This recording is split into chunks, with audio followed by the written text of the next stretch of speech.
Mirë, do të ndalemi tani në sport, do të shkojmë te kampionati 8 ballkanik i arteve marciale mikse, do zhvillojmë një bisedë me kolegun Besmir Pula i cili ndodhet atje. Besit, përshëndes, atëherë sot zhvillohet dita e dytë e kampionatit, aktualisht çfarë po ndodh?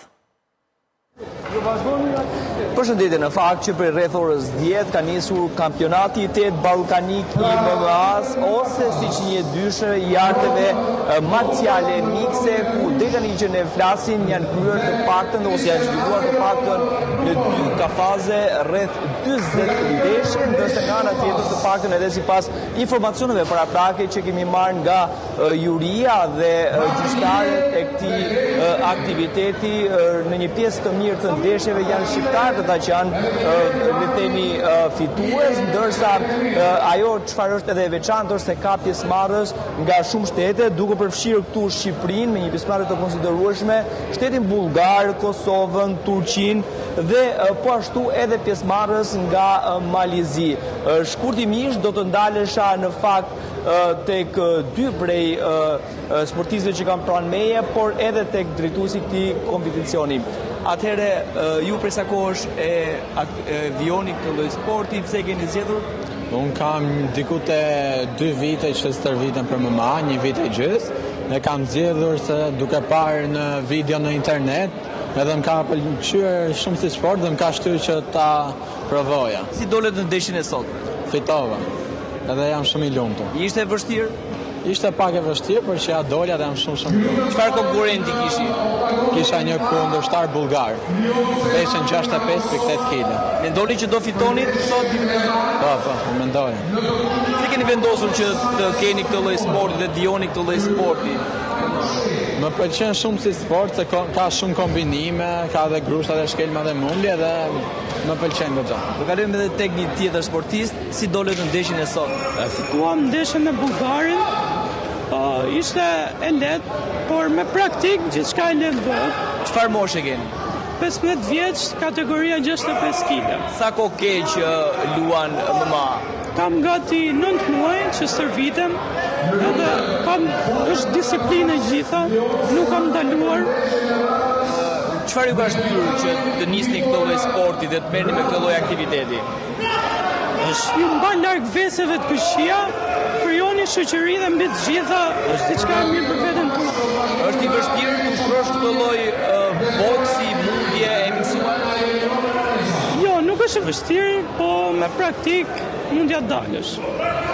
Në fakt do kalojmë edhe tek drejtuesi i këtij kompeticioni, çfarë mund ta thoni në lidhje me ndeshjet e sotme, me teknikat e këtij sporti? Po, unë me vendimentin sot jam shumë i lumtur dhe ju bëj thirrje të gjithë prindërve, siç i dëgjuat edhe Alkeon edhe Adelion, po dhe shumë të rinj të tjerë që ky sport është me rregulla sigurie maksimale dhe ne kemi bërë të mundur që të sjellim edicionin e 8 kampionatit ballkanik, ku dhe 4 janë zhvilluar në Shqipëri, që kjo do jetë, nuk do ndalemi nga ngjarjet ndërkombëtare, por që do jetë një ngjarje ku do kemi një pauzë nëse do ketë ngjarje ndërkombëtare. Ndeshje janë zhvilluar deri tani dhe si ka qenë historia e tyre? Dhe shqiptarët ndoshta në sa ndeshje shurtojnë fitues.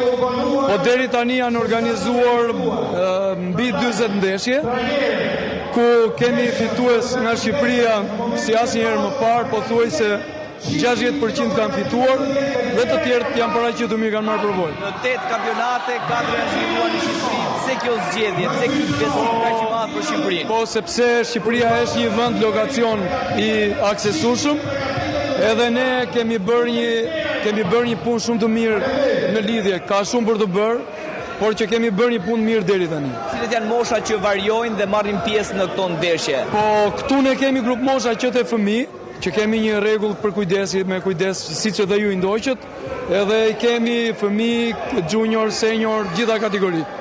Kryesisht sa çmime do jepën në fund? Po kur çmimet ky aktivitet? Po besoj në orën pasdite do vazhdojmë, po shkruam kështu, edhe do jetë ceremonia e shpalljes fituesve dhe renditjes së medalistëve, që marrin vendin e parë medaljari, vendin e dytë bronzi dhe vendin e dytë argjendi dhe bronzi. Çfarë si e ka ky kompeticion krahasuar me kompeticionet e tjera dhe të mëparshme të MMA? Të them të drejtën, më lejoni t'ju falenderoj që keni qenë afër dhe keni transmetuar.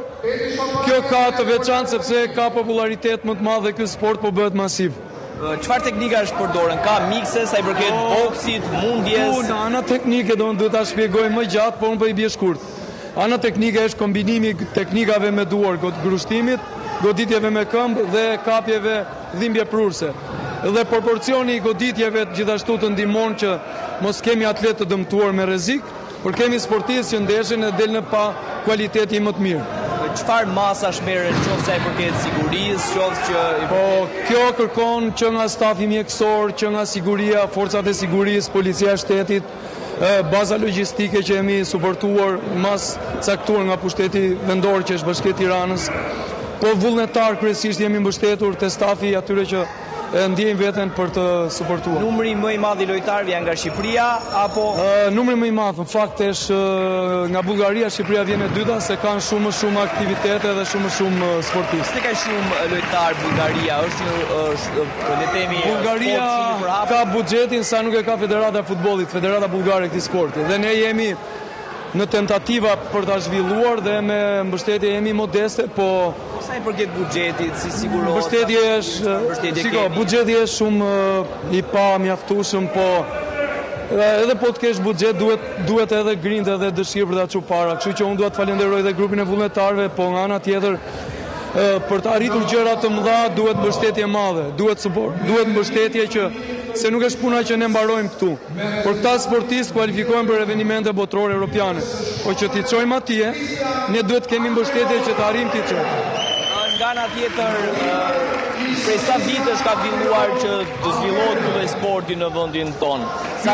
2012 është startimi që ne kemi lindur. Edhe them drejtën kemi bërë progres jashtëzakonshëm në lidhje edhe me mundësitë që kemi patur. Edhe po përqafohet nga shumë të rinj, të cilët ndjehen krenar dhe të lumtur për arritjet që kanë.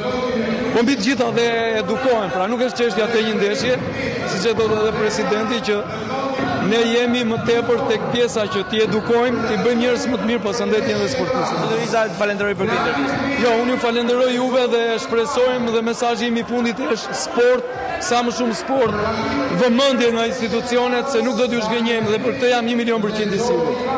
Faleminderit. Mirë Besi, faleminderit për këtë komunikim të drejtë për drejtë.